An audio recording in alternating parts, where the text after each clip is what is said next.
নমস্কার, আপনারা দেখছেন বাংলার মুখ নিউজ। বাংলার মুখ নিউজে আপনাকে স্বাগত জানাই। নিত্য নতুন খবর পেতে চোখ রাখুন আমাদের এই ছোট্ট ইউটিউব চ্যানেলে। ভালো লাগলে সাবস্ক্রাইব করবেন, লাইক করবেন ও শেয়ার করতে ভুলবেন না। আপনার এলাকার সমস্যার সমাধানমূলক খবর জানাতে আমাদের হোয়াটসঅ্যাপ করুন।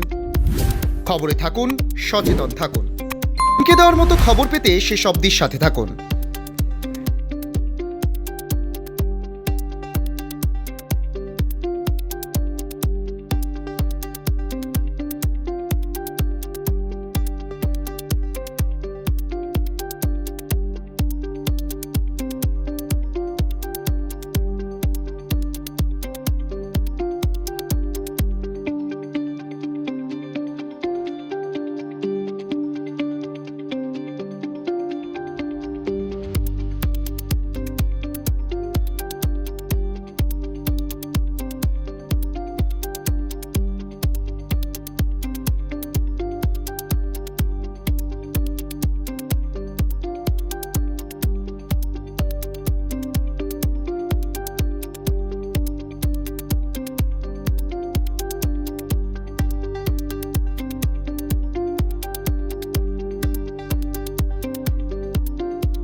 রাজ্যের বেশ কিছু বিষয় নিয়ে বিস্ফোরক অভিযোগ তুলে কি বললেন রাজ্য বিধানসভার বিরোধী দলনেতা শুভেন্দু অধিকারী, শুনব।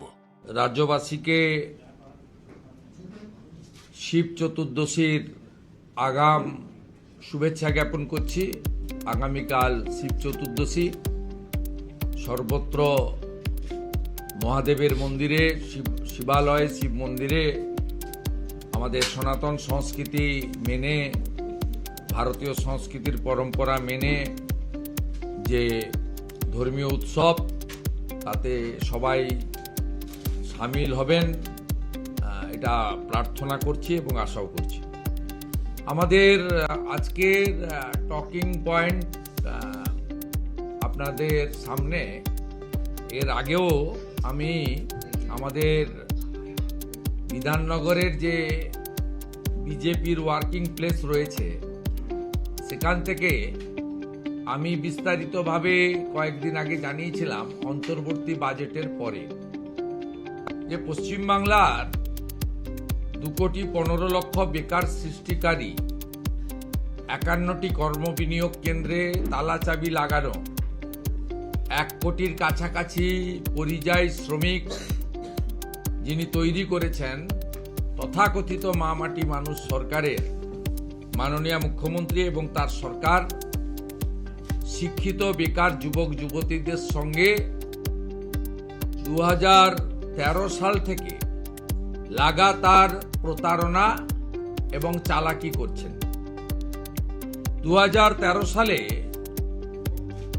তৎকালীন অর্থমন্ত্রী ডক্টর অমিত মিত্রর বাজেটে যুব উৎসাহ প্রকল্প, যা 2013 সালের অক্টোবর মাসে নেতাজি ইন্ডোর স্টেডিয়ামে যুবশ্রী প্রকল্প এবং এমপ্লয়মেন্ট ব্যাংকের ঘোষণা, 17 লক্ষ আবেদনকারীর আবেদন নেওয়া, 1 লক্ষ আবেদনকারীকে মাসে 1,500 টাকা করে কিছুদিনের জন্য ভাতা দেওয়া, বাকি 16 লক্ষ আবেদনকারীকে অপেক্ষাতে থাকতে বলা, 1 লক্ষের চাকরি হয়ে গেলে বাকিরাও ক্রমান্বয়ে চাকরি পাবেন, এই রকম মিথ্যা প্রতিশ্রুতি নেতাজি ইন্ডোর স্টেডিয়ামে আধিকারিক মন্ত্রীদের রেখে বেকার যুবক যুবতীদেরকে বড় বড় স্বপ্ন দেখিয়েছিলেন, প্রতিশ্রুতি দিয়েছিলেন 14 সালের লোকসভা নির্বাচনে বৈতরণী পার হওয়ার জন্য। সেই যুবশ্রী প্রকল্পের মৃত্যু ঘটিয়েছেন এই মুখ্যমন্ত্রীর নির্দেশে তার অর্থমন্ত্রী ডক্টর অমিত মিত্র, যিনি 17-18 অর্থবর্ষ থেকে এই যুবশ্রী প্রকল্পে কোনো বরাদ্দ রাখেননি এবং এমপ্লয়মেন্ট ব্যাংক তুলে দিয়ে 17 লক্ষ আবেদনকারীর যে আবেদন ছিল সেই আবেদন কোথায় গেছে? কেজি দরে বিক্রি হয়েছে, না অন্য কিছু হয়েছে, না পুড়িয়ে ফেলেছেন, আমরা জানি না। এই 17 অক্ষর তালিকা আমাদের হাতে আছে। আমরা তাদের প্রত্যেকের সঙ্গে সম্পর্ক করব এবং তারা তাদের অভিজ্ঞতার কথা জনমানসে তুলে ধরবেন ক্রমান্বয়ে। নির্বাচন যত আসবে, এই সরকার যে চাকরি বিরোধী, শিক্ষিত বেকার যুবক যুবতীদের বিরোধী, এই সরকার কেবলমাত্র টাটাকে তাড়াননি, সরকারি চাকরি শিল্পায়নের মাধ্যমে বেসরকারি চাকরির অপমৃত্যু ঘটিয়েছেন, সেটা সবাই জেনে গেছে। এবং জেনে যাওয়ার কারণে যে প্রতিষ্ঠান বিরোধিতা গোটা রাজ্য জুড়ে হচ্ছে, আমরা করোনা কালে মাননীয় প্রধানমন্ত্রীর দেওয়া শ্রমিক স্পেশালের মাধ্যমে দেখেছিলাম যে কত লক্ষ লক্ষ আমাদের বাড়ির যুবক বন্ধুরা, ভাইরা পেটের টানে সংসার চালানোর জন্য ভারতবর্ষের বিভিন্ন রাজ্যে তারা পড়ে আছেন। তাদের থাকা খাওয়া, তাদের নিদারুণ কষ্টের মধ্যে তারা পড়ে আছেন। এটা আমরা সেদিন দেখেছি। লাইন দিয়ে কোয়ারেন্টাইন সেন্টারে আমাদের যে সোশ্যাল ডিস্টেন্সের জন্য 7 দিন করে সব জায়গায় সরকারিভাবে রাখা হয়েছিল, স্কুল, কলেজ, পাঠাগার ইত্যাদিতে, সেটা আমরা দেখেছি যে কি ভীষণ পরিযায়ী শ্রমিক পশ্চিমবাংলার তৈরি হয়েছে, যেটা আগে বিগত দিনে স্বাধীনতার আগে পরে অবিভক্ত বিহার, ইউপি থেকে, উড়িষ্যা থেকে আমাদের এখানে মানুষজন আসতেন। উল্টো যা হয়েছে, মানুষ সেটা 2020 সালে করোনা কালে সবাই দেখেছেন, 21-এও দেখেছেন, করোনা থার্ড ওয়েভের সময়। মুখ্যমন্ত্রী সবকিছু বুঝে তিনি এবারের অন্তর্বর্তী বাজেটকে তিনি নির্বাচনীর একটি লিফলেটে পরিণত করেছেন অর্থনৈতিক পরিভাষায়। সেখানে তিনি এই অন্তর্বর্তী বাজেট এপ্রিল, মে, জুন, জুলাই, কিন্তু ফেব্রুয়ারি মাসে তার ভোট এত বালাই এবং অভয়া থেকে দুর্গাপুর আইকিউ সিটি, কালকেও একটা ফোন কল ভাইরাল হয়েছে, যেটা আমি সোশ্যাল মিডিয়ায় পোস্ট করেছি। পূর্ব মেদিনীপুরের কাঁথি 3 ব্লকে একটি গ্রাম পঞ্চায়েতের তৃণমূলের মহিলা প্রধানকে পঞ্চায়েত সমিতির সভাপতি বিকাশ বেজ তার কক্ষে ডেকে তাকে শারীরিক নির্যাতন করেছেন, যেটা গতকাল পূর্ব মেদিনীপুর জেলার এসপি ইনচার্জ, যাকে মুখ্যমন্ত্রী পাঠিয়েছেন, মাননীয় মিঠুন দের চেম্বারে সালিসি সভার মাধ্যমে নিষ্পত্তি হয়েছে। এইভাবে মহিলারা যখন আক্রান্ত হচ্ছেন, প্রত্যেক দিন যখন ধর্ষণের খবর আসছে, শ্লীলতাহানি খবর আসছে, ছোট ছোট বাচ্চা মেয়েদেরকে রেপ বা গ্যাংরেপ করে জিহাদি বাহিনী খুন করছে, অনুব্রত মণ্ডলরা অশ্লীল ভাষায় পুলিশের স্ত্রী এবং মায়েদেরকে ধর্ষণ করার ওপেন ডিক্লারেশন দিচ্ছেন, তখন মুখ্যমন্ত্রী 500 টাকা বাড়িয়েছেন এবং কিছু জনের অ্যাকাউন্টে সেটা বাড়তি টাকা পাঠিয়েছেন। এটার সঙ্গে ভোট অন অ্যাকাউন্টের কোনো সম্পর্ক নেই। এটা সিম্পলি অ্যাডিশনাল বাজেট ডিক্লেয়ার করে ফেব্রুয়ারি মাসে ডিক্লারেশন দিতে পারতেন, কিন্তু অর্থনীতির এবিসিডি মানেন না। যা কিছুদিন আগে নির্মলা সীতারামনজি সংসদের 2 কক্ষে দাঁড়িয়ে পশ্চিমবঙ্গে কি চলছে, indiscipline of the financial rules and regulation, ক্যাগের রিপোর্ট ভাইলেশন, এগুলো বলেছেন। এরপরে আগামীকাল থেকে একটি বড় নাটকের জন্য বাংলা অপেক্ষা করে আছে। যেভাবে 17 লক্ষ ফর্মের অপমৃত্যু ঘটিয়েছেন বেকার যুবক যুবতীদের, যুবশ্রী যুব উৎসাহ প্রকল্পের মৃত্যু ঘণ্টা বাজিয়ে দিয়েছেন মাননীয়া, ঠিক আগামীকাল থেকে শিব চতুর্দশীর দিন, উনার তো নত্যসত্য জ্ঞান থাকে না যে হিন্দুদের বড় উৎসব আছে কালকে, উনার খেয়াল নেই যে এই রাজ্যের কয়েক লক্ষ পরীক্ষার্থী তারা 12 তারিখ থেকে 27 তারিখ পর্যন্ত উচ্চ মাধ্যমিক পরীক্ষা দেবেন। কিন্তু কালকে তিনি 294টা বিধানসভায় আইপ্যাকের বুদ্ধিতে তাবেদার প্রশাসনের একটা অংশকে ব্যবহার করে একটা টেবিল আর দুটো করে টুল বা চেয়ার পেতে কাল থেকে এই ফর্ম বিতরণের কাজ শুরু হচ্ছে। এই ফর্ম বিতরণের কাজ কাল থেকে শুরু হচ্ছে। এই ফর্ম বিতরণের কাজ কাল থেকে শুরু হচ্ছে।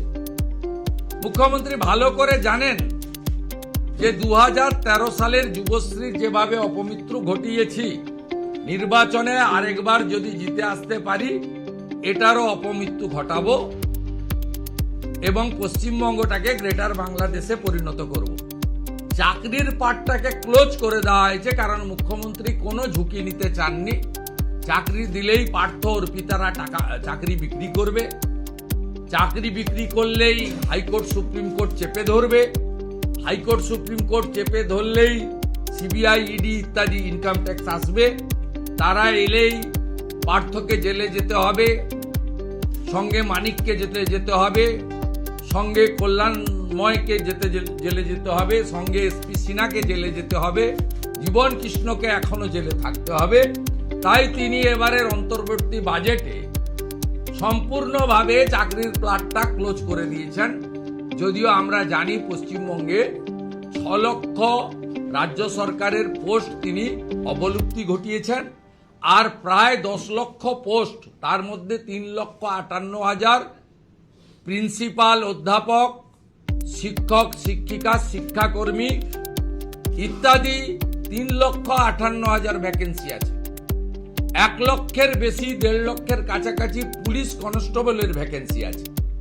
সব মিলিয়ে যোগ করলে 10 লক্ষ রাজ্য সরকারের ভ্যাকেন্সি পেন্ডিং আছে। তিনি ও পথে হাঁটেননি। চাকরি দিলেই পার্থরা চাকরি বিক্রি করবে, ভাগ উনি পাবেন। চাকরি দিলেই কালীঘাটের কাকু আসবে, কাকুর অনেক কথা বেরোবে। অর্থাৎ তিনি চাকরির পার্টটা কমপ্লিটলি ক্লোজ চ্যাপ্টার করে দিয়েছেন বেঙ্গলে। আগামীকাল থেকে টেবিল চেয়ার পেতে লম্বা লাইন পড়বে, আইপ্যাকের ক্যামেরা, চটি চাটা এক শ্রেণীর মিডিয়ার ক্যামেরা ঘুরবে, তারা মুখ্যমন্ত্রীর প্রশংসা সূচক বক্তব্য দেখবে যে অন্তত আমরা তো কিছু না হোক এটা পেতে চলেছি। ইতিমধ্যে জলপাইগুড়ির এক নেতা ঘোষণা করেছেন যে দিদি আর যাই হোক আপনাদের জন্য গুটকার খরচটা অন্তত ব্যবস্থা করে দেওয়ার পরিকল্পনা করেছেন। তাই প্রথম প্রশ্ন আমি করি রাজ্য সরকারকে, 2013 17 লক্ষ আবেদনকারীর ভবিষ্যৎ কি হলো জানান আপনি জনগণকে। তার তালিকা প্রকাশ করুন, তাদের মধ্যে কতজন চাকরি পেয়েছে শ্বেতপত্র চাই। এক।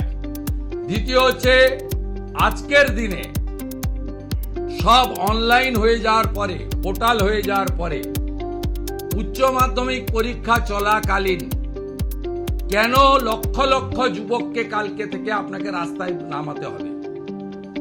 আপনি কেন অনলাইন পোর্টালের মাধ্যমে আবেদন গ্রহণ করছেন না? এটা আপনার পুরনো চাল।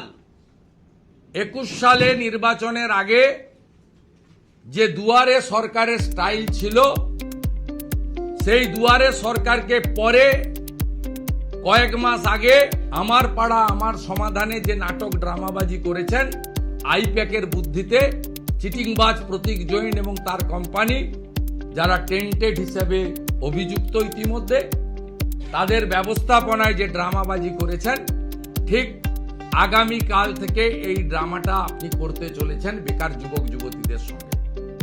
আমি পশ্চিম বাংলার বেকার যুবক যুবতীদের বলবো যে যেখানে পারেন দলে দলে যান ফর্ম ফিল আপ করতে, নিশ্চিতভাবে যান এবং সেখানে পশ্চিমবঙ্গ প্রদেশ যুব মোর্চার যে পোস্টকার্ড আমি একটু পরেই সোশ্যাল মিডিয়ায় দিয়ে দিচ্ছি, এটাও ফিল আপ করে দিয়ে আসবেন, এটাও দিয়ে আসবেন। চাকরি চায় বাংলা, চাকরি চায় বাংলা, এটাও দিয়ে আসবেন। দিতে পারবে না, চাকরি বিজেপি দেবে। আমরা জানি এপ্রিল মাসে আপনারা আমাদের আনবেন। 3,55,000 ভ্যাকেন্সি ছিল, আমরা জানি আপনারা বিশ্বাস রাখেন বিজেপিকে। দেবেন্দ্র ফাডনবিসের সরকার মহারাষ্ট্রে গ্রাজুয়েটদের জন্য মাসে বেকার ভাতা দিচ্ছেন যতক্ষণ না চাকরি হয়। আর এই মুখ্যমন্ত্রীর যে গাইডলাইন, এই গাইডলাইনে 2013-তে ছিল 8 পাস, এখন করেছে 10 পাস, এবং অনন্তকাল কেউ পাবেন না। পাবেন কবে? এপ্রিলে, তখন নির্বাচন বিধি থাকবে, সেটা আমি জানি না কখন কি হবে, ইলেকশন কমিশনের ম্যাটার। কিন্তু এটাতে 5 বছর উনি দেবেন। প্রস্তাবিত আগে ছিল 13-তে 8 পাস, এবার করেছে 10 পাস, এবং উনি বলেছেন 5 বছর দেবেন। কমপ্লিটলি এই রাজ্যটাকে রসাতলে ফেলার জন্য একটি পরিকল্পনা। আমরা দলে দলে ধপবাজ ফেরেববাজ 420 তৃণমূল সরকারের ফর্ম ফিল আপ করবেন, আমাদের কোনো আপত্তি নেই। এটাও করবেন। চাকরি চাই বাংলা, চাকরি চাই বাংলা। 2,15,00,000 বেকার, 2,15,00,000 বেকার।